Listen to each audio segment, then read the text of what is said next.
So we left off last time. I had mentioned we were going to do this example where we took a ring of mass m and attached it at this extreme outside edge, and we hooked a string to this other edge, and we imagined cutting that string. I think you could imagine that this thing is going to move like that. It's probably going to have some alpha that we might look for. We're going to look at it just as it starts, so we're going to say that omega is equal to 0 initially. Okay, just as it begins, just as you cut the rope, it hasn't yet moved, so omega is equal to 0. And we're going to do the same process over here. We're going to take the disk of the same mass m, and it's going to have the radius r, so we've just concentrated the mass in a little bit different way. We hook it with this string, and we're going to cut the string. You could imagine that it's probably going to have some acceleration alpha that we would like to find. And then also we're going to recognize that omega there is equal to 0. We're just looking at it just at the moment we cut the string. So what I'd like to do is I'd like to find the angular accelerations alpha, and I would also like to find the reactions at the bearing. You could imagine that there's some reactions there. So to do that, I probably would need a free body diagram. So let me draw a free body diagram for this one, and I'll do these problems kind of simultaneously. So let's say the free body diagram over here looks something like this. Why don't I say that this is Rx, and I'll say that this is Ry. And we'll say that we have the mass. It's going to act through the centroid. There would be mg. Okay. And what else do we have? I think that'll probably be it for the forces, right? So then over here, if I draw the free body diagram on this one, let's see, what's it going to look like? I guess maybe I should be clear and draw this as a ring rather than a disk. Okay, we're going to have the similar situation over here, Rx, Ry, and then mg. Okay. So if I start working this out, if I want to find the reactions and I want to find that alpha, I guess I could use the equation that the general equation, I about O is equal to I about the mass center plus the mass times the distance squared. Is that right? Parallel axes theorem? Okay. So for this one, I could say that I about O, if we take this point as O here, let's say we take that point as O there, this is going to be that I about O in this case is going to be equal to, what do we have? Mr squared, I think. That's the, if you look at the ring, you've got Mr squared. So you go to the cover flap of your textbook or something like that. You could derive it if you want to, but it's pretty well documented. And then I have to use the parallel axes theorem to say that I have mass times the distance. What's the distance going to be? Well, we're shifting from this point here to this point there, so it's going through a distance of r, so it's going to be r squared. So we could say that this is really, what, 2 Mr squared? That's the mass moment of inertia about point O. And if I do the similar process over here, I could say that I about O is equal to, for a solid disk, what do we have? I think that's that 1/2 Mr squared. Again, you could look that up in the cover flap of your book. And on the final, I'll provide a separate sheet. I'm just going to photocopy the back flap of the book, and I'll put it with the test. So you don't have to worry about memorizing these. You need to memorize the parallel axes theorem, but like this value here and that value there, I will provide those for you. Okay. I'll bring in a sample of that sheet tomorrow. If I forget, please remind me.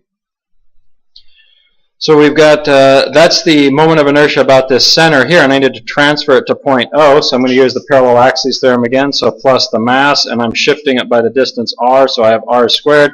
So this one turns out to be what? 3/2 Mr squared. As I introduced this problem last time, I said we might be tempted to think that this is going to have the same answers, has the same mass and whatnot, but the answers are going to be different, and having a different mass moment of inertia probably will lead us to that.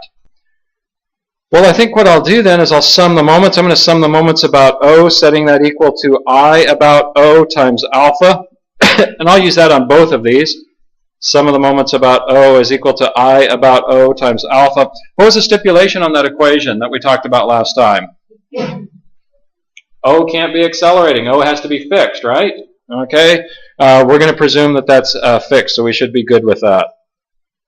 So if I go through that, why don't I go ahead and take clockwise as positive. I'll need to observe that sign convention on both sides of the sign.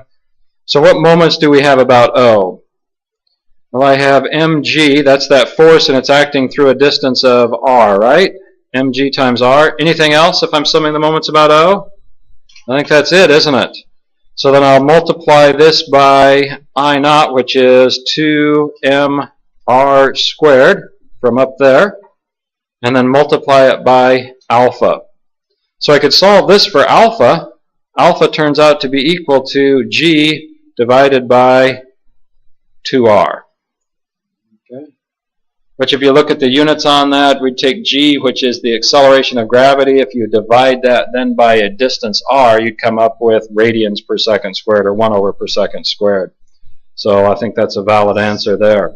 If we go through the same process here, I'm going to say that I have mg times the distance r is equal to now 3/2 times m times r squared times alpha. Solving for alpha here, I get the different answer that it's 2/3 of g over r. Okay, so different answers. Now if I wanted to continue on and look at the bearings, we've used the moment equation, so what would be a good next step? Force equations, right? So if I sum the forces in the x direction, I guess I could probably do that for both of them here. Sum of the forces in the x direction is equal to mass times acceleration in the x direction. What force do I have in the x direction? Rx is equal to, what's our acceleration in the x direction? Be 0, wouldn't it?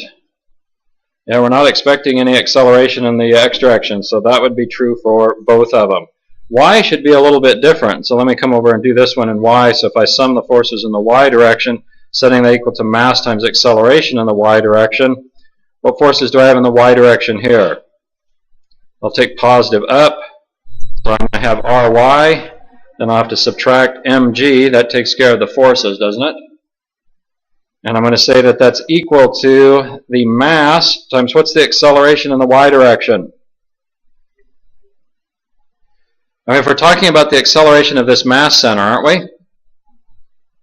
So if you, someone came over here and you had this and it was pivoting about this point here, you might say that, well, you have a couple accelerations. You'd have this one that would be r times alpha, right? A tangential acceleration.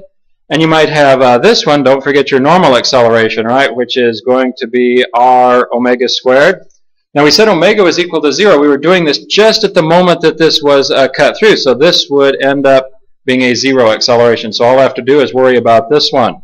Now it's pointing down, so I'm going to have to observe my sign convention. So I will have a minus r times alpha. And when I make the substitution for alpha here, I can solve for Ry as mg over 2. Mg is, of course, a force, so that hopefully makes sense from a unit standpoint. Well, if I go through a similar process here, sum of the forces in the y direction is equal to mass times acceleration in the y direction. I'll take positive up. It's very important to establish that because we have to use that sign convention on both sides of the equal sign. So I'll have Ry minus mg is equal to the mass times minus r times alpha. And I now make the substitution for that alpha. And we come up with Ry is equal to 1/3 mg. So the reactions are quite a bit different. One's a 1/3 mg, one's a 1/2 mg. The accelerations are different. So I certainly affects this thing. If we were to have a normal acceleration, then we would just add that into the... Yeah, let's say that you were going to look at it sometime later where it had come down. You could figure out what direction that was and resolve that vectorially into a horizontal and vertical. In our acceleration there, we have the negative r times alpha. In that, we would just then add the r omega squared. Well, whatever component is in the y direction. Oh, right. Yeah. This is kind of a classic question. I would suspect it's probably in your physics book. Maybe even did a homework problem like it in physics, but repetition is good. Questions with that? Let's try another problem.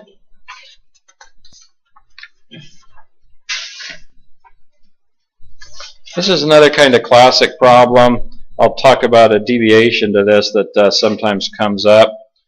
So we've got something that's sliding along here. Okay, some sort of a bracket that's holding something that's sliding along. It's accelerating at 20 meters per second squared.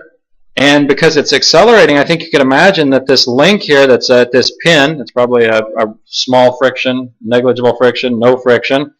That link is going to want to lag back. So that's actually going to crush this ball or cylinder in here. You could think of this as a ball or a cylinder in there, right?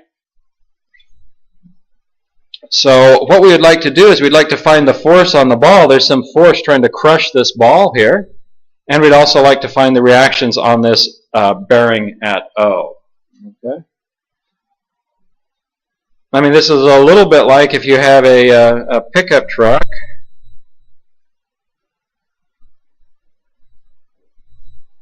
Okay, and it's accelerating, and you've got some big chest back here, and your finger is stuck here between the chest and the tailgate. When it accelerates, is the pinch going to be worse or better?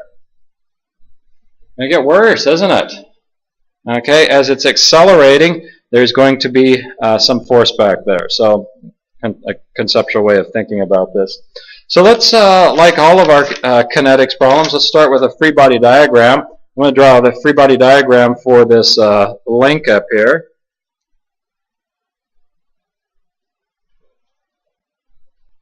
I mean, how would you? What directions to the driver would you give to relieve this pain if you're when your thumb stuck there? Slam on the brakes, right? Yeah, great. You want the acceleration going the other way, don't you? So I'm going to take the y component of O. I'm going to take the x component of O. I may or may not have got those guessed right. That's okay. I get a negative sign. And I think we've got then, we said that this ball is going to be crushed in here, or that cylinder is going to be crushed in there, so I'll talk about that as F sub A. And what else do we have? We're going to have mg acting down. And if I put some dimensions on it, well, maybe I'll refer to the original drawing for dimensions so I don't get this too cluttered up. I will put the acceleration in here. A lot of times I draw that with a double arrow. We're going to take the acceleration there as 20 meters per second squared. So could I use the equation, the sum of the moments about O is equal to I about O times alpha? Is that good for this one? We got a lot of use out of that one, but that one's not going to work on this one, is it? Yeah, O is accelerating. Presumably this whole thing is accelerating, isn't it? Like you in the pickup truck, you're accelerating. I assume your friend is nice enough to have you still riding. The chest and the pickup truck are all accelerating. So this whole thing is accelerating. So, no good. O is accelerating. So, we might be left with going back to the sum of the moments about O is equal to I about the mass center times alpha plus m times the acceleration of the mass center times the perpendicular distance between those 2 points, O and the mass center. Now, before we get too panicked on this, although I wouldn't be too tough to figure out on this, what's alpha? Are we saying, or are we letting it rotate? No, I mean, as we move, assuming that this is a rigid body and we're using rigid body mechanics, it won't be till next term, soon coming now that we have non-rigid body mechanics. But if this dimension here is the same, if that's constant, what's alpha on this thing? 0. So alpha is 0. So that makes this a little easier to deal with. So I could say that I have the force Fa times a distance of what? 1 meter? Okay. And I'll go ahead and take clockwise as positive here, is equal to 0 plus the mass. Does this have some mass? Yep, 30 kilograms, times the acceleration. What's the acceleration of the mass center? It's the acceleration of the system, isn't it? 20 times the distance between the mass center of this thing, and the point that I'm summing the moment about. Well, I'm summing the moment about that point, and the mass center is separated by what? 2 meters, isn't it? We're presuming that this thing is homogeneous. It's 4 meters in length, which is actually fairly tall, but anyway. Yeah, so we've got 2 meters there. I'm not sure we need to have something sliding along that's 4 meters high, but maybe this is a Burning Man or something like that, right? Okay. Anything could happen there, apparently. So then I'm going to have the 2 meters there. So there's the mass, there's the acceleration, and there's the distance. And the direction of the acceleration is going to cause this to go clockwise also, isn't it? So this is still indeed positive. So I could solve for F sub A. F sub A turns out to be 1200 newtons. Okay. So that works out pretty well. Then if I wanted these bearing reactions, I could sum the force in the y direction, setting equal to mass times acceleration in the y direction. What's the acceleration in the y direction? Yeah, well, this is accelerating in the horizontal direction, the x direction, the y direction. We'll take this as 0. So we could say that we have OY minus mg is equal to 0. So we get that OY is equal to 294 newtons. That came out pretty easy.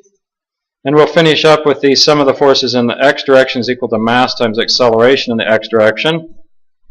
What do we have in the x direction? OX plus FA, right? Is equal to the mass. What's the mass on this thing? 30 kilograms. The metric system, that's nice. If it's the English system, you're going to have to be careful because you're probably given force. So we'll take the mass at 30, and then what's my acceleration? 20, isn't it?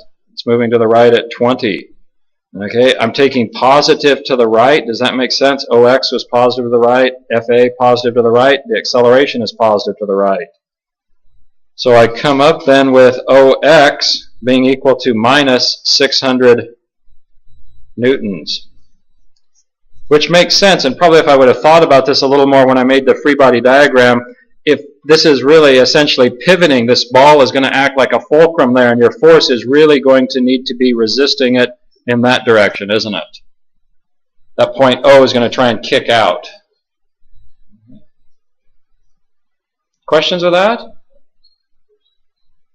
The other classic problem that you see, and again, probably wouldn't take very long cruising the internet or looking through some physics books, is they take this same situation, they make it a little harder.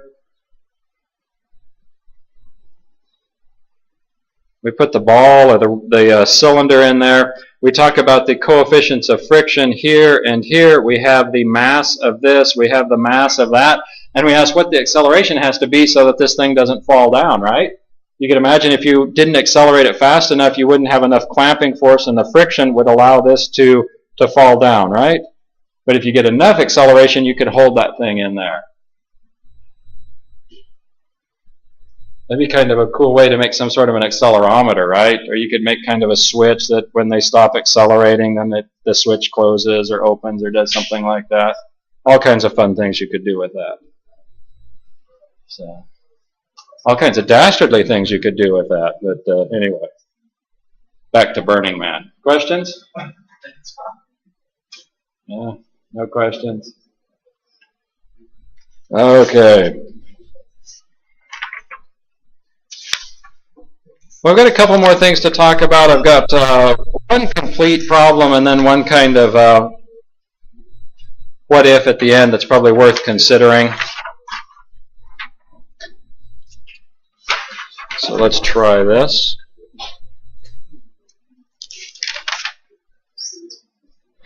So I've got this flywheel here. I've got this flywheel and I've got a hub, and we've got the cable wrapped around a hub, and the cable is then coming down to a 20 kilogram weight. And we're told the radius of this hub is 0.05 meters. That's the radius of that hub. And then it's this flywheel out here, and we're told the radius of that flywheel, that heavy ring on the outside of the flywheel, is 0.25 meters. Okay? And it's given as 40 kilograms, and we've got these spokes in here. I think I told you one time we'd talk about how I could know this was made in England or US, depending on how the spokes are. Maybe we should talk about that at the end of this problem. It's kind of an interesting little thing. I haven't shown the bearing here because it get too cluttered up, but there is a bearing support. Obviously, this thing just isn't floating in space. Okay, so there's a bearing support here. You would take this thing, and you'll have some sort of a bearing here that will support that. Okay. So why don't I call that O? So what I'd like to do is I'd like to find the alpha on this thing. I'd like to find the acceleration of that, and I'd like to find the reactions. You can imagine this. What we do is we wind this thing up, and this weight hanging off of this thing is going to start to accelerate down, isn't it? And it's going to cause this wheel to accelerate. A little bit like the opposite of a yo-yo, right? Okay. A little bit like the opposite of a yo-yo. Okay, so let's try this thing. These problems, we probably need a free body diagram, don't we? So what are we going to have here? We'll have that hub. We've probably got some reactions. We could say that this is RO in the y direction.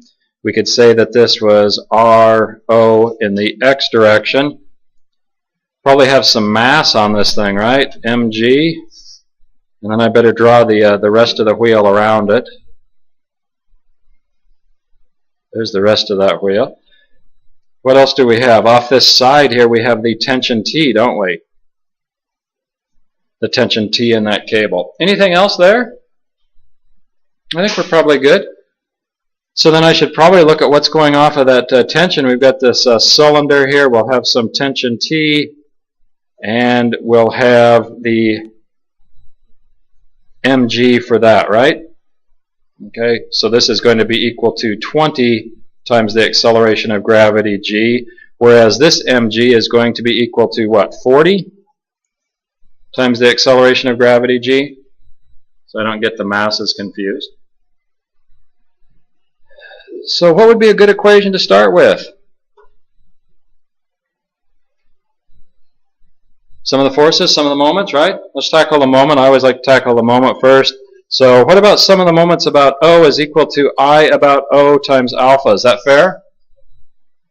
Yeah, I mean, we're presuming that this is fixed and is not accelerating. No one has told us that this thing is hooked to a race car and accelerating or anything like that. We're going to take O as fixed, so we should be good with that. So if I take clockwise as positive, summing the moments about this point here, O, what do I have? Everything but t intersects, doesn't it? So I've got t times the distance of 0.05 meters is equal to, what's I going to be? I guess I didn't tell you that, did I?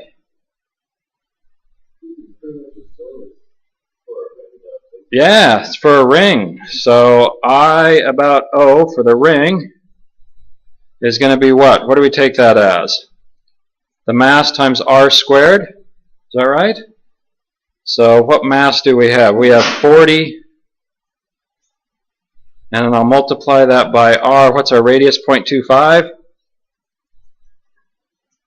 So this turns out to be equal to 2.5, and that would be kilograms meters squared. So I'll put that back over here, 2.5, and I don't have alpha. I'm looking for alpha. So there's one equation with two unknowns, right? One equation with two unknowns. So let's do another equation. What would be another equation? How about the sum of the forces on the weight, or the cylinder, in the vertical direction? Does that work? Is equal to mass times acceleration. So what equation will that give way to? If I take positive as up, I'm going over and looking at this thing, right? So I'm going to have T minus mg, which is 20 times the acceleration of gravity g, is equal to the mass. What's the mass on that thing? 20, right? Times the acceleration. Is that going to have some acceleration? Yeah, there's the acceleration right there, isn't it? So we will take that as what? Negative A. Okay. So that's a second equation. How many unknowns do I have? I better have 3. I just have 2 now, don't I? So how can I tie these together? Well, if I look at blowing up this picture here, making it a little larger, we have this point pivoting about O. We've got some alpha. Hopefully you agree the alpha out here would be the same alpha that you would have there, right? The alpha is the same at every point. So I've got alpha. And I also have some acceleration here. We could call that the tangential acceleration, couldn't we? So could I not say in a third equation to tie these together that the tangential acceleration, which is equal to A, I won't use A sub t and introduce another unknown, but I'm going to say that this value here, that acceleration, which happens to be the tangential acceleration, is equal to what? The radius, 0.05, times what? Alpha? Okay.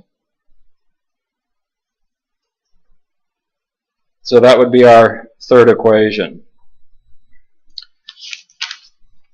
So if you go through these, you can come up with the alpha is equal to 3.85 radians per second.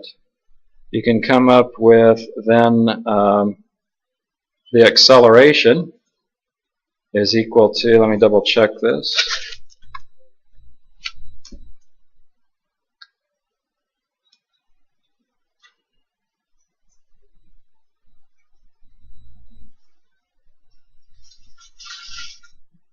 Yeah, that's correct. 0.192 meters per second.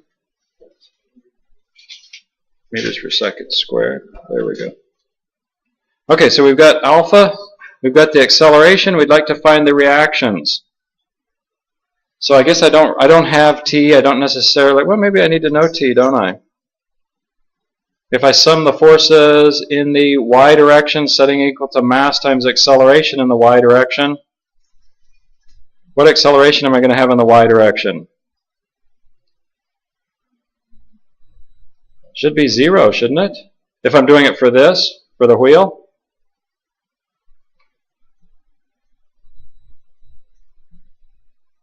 Okay. So what forces do I have? I have RO in the y direction minus mg, or minus 40 times g, minus t, right, is equal to 0. So I guess I need to come up with what t is. Well, let's see. I could solve for t. I could go back up to this equation, couldn't I? T is equal to 2.5 times alpha. What was alpha? 3.85 divided by 0.05.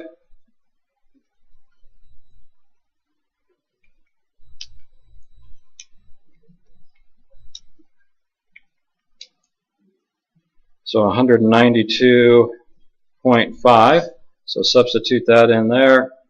192.5.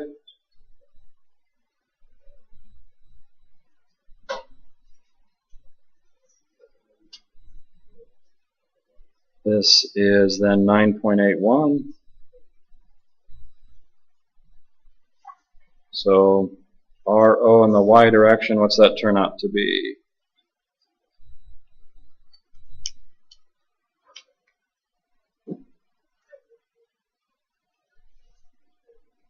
$585, 584.9, 585 is close enough. 585 newtons. So that's not too bad. Questions of that? So you can start to work some fairly real problems. I mean, if you've ever been maybe buying a chain off the reel in the store or something, and all of a sudden the reel gets away and it starts to spin. I mean, that's what you have here, right? Well, that's kind of a nasty problem because the mass is changing on that, right? As the chain coils up on the floor. That's kind of an ugly one.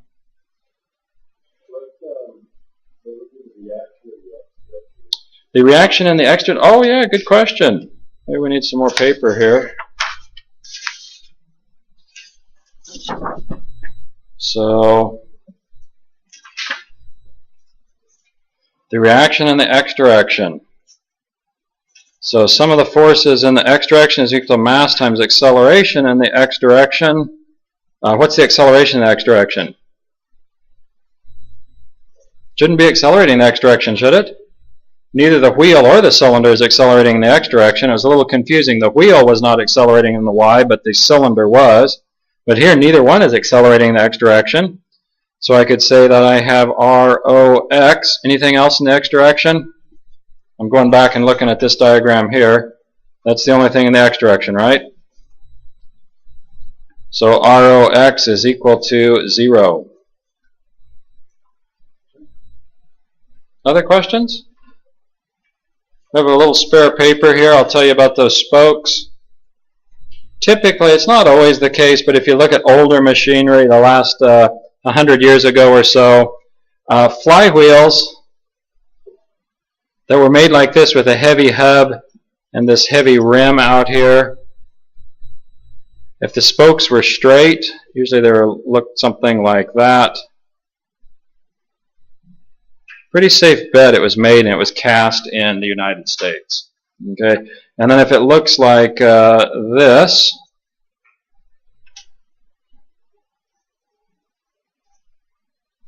and they put these in with a twist or a curve like that, pretty sure it's probably made in Europe.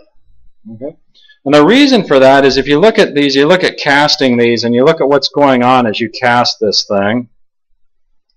So this is going to be a cast like this, and it'll have this heavy piece coming out here. Yeah, that didn't quite twist the right way, did it?